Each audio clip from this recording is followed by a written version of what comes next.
শতাব্দী প্রাচীন আতপুর রাজবাড়ির রথযাত্রার শুভ সূচনা। উপস্থিত মন্ত্রী অর্জুন সিং ও পুত্র বিধায়ক পবন সিং।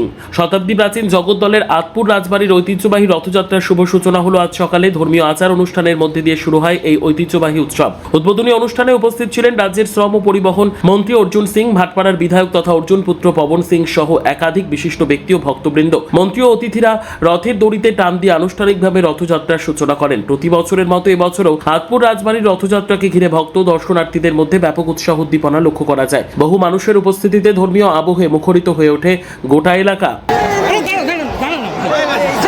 हिंदी तो सर प्लीज सर, आज जो पूजा दिया उसके बाद क्या मांगा है भगवान जगन्नाथ से? आप भगवान जगन्नाथ से क्या मांगे वो आपको थोड़े बताएं।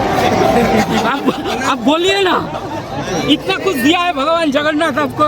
हमको भगवान जगन्नाथ सब आदमी को देता है, हमें भी काम करने का मौका दिया। आज के दिन में बंगाल के वासी को क्या ব্যারাকপুর জেলাতে 3টে রথ আছে, যেটা 100 বছরের উপরে, তার মধ্যে এটা 300 বছরের আছে পুরনো। এই রাজবাড়ি বলা যেত। এই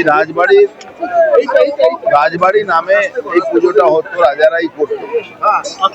এবার আমাদের গভর্নমেন্ট 5 লাখ টাকা করে 100 বছরের উপরে যে রথ আছে 5 লাখ টাকা করে আমাদের সরকার অনুদান দিয়েছে যে 100 বছরের পুরনো রথ। আস্তে আস্তে দেখুন, এই তো রাজারাই করতো বেসিক্যালি। ধীরে ধীরে তো রাজ শেষ হচ্ছে, জমিদারিও শেষ হচ্ছে, আস্তে আস্তে পুজোটাই বন্ধ হয়। তো আমাদের সনাতনী ধর্মকে তো বাঁচাতে হবে। সনাতন ধর্মকে বাঁচাবার জন্য সমস্ত রকম সরকার সুযোগ সুবিধা আমরা করছি। আমরা সরকার পাশে দাঁড়িয়ে আছি, এবার দিয়েছে। পিছিয়ে না, আস্তে আস্তে কি হচ্ছে, 60 বছর একটা শাসন চলেছে দেশে, যে শাসনটা সনাতনকে মিটিয়ে দেওয়ার চেষ্টা করেছিল, যাকে কংগ্রেস বলা যায়।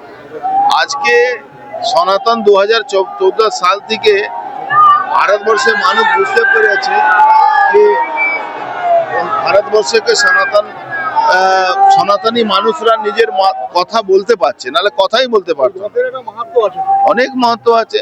ভগবান জগন্নাথ, সুভদ্রা, আমাদের বলরাম, তাকে মাসি বাড়ি যান, এই একটা পরম্পরা জানা উচিত। আমাদের তো আমাদের সিলেবাসে আমাদের এই সাবজেক্টগুলো আনা উচিত।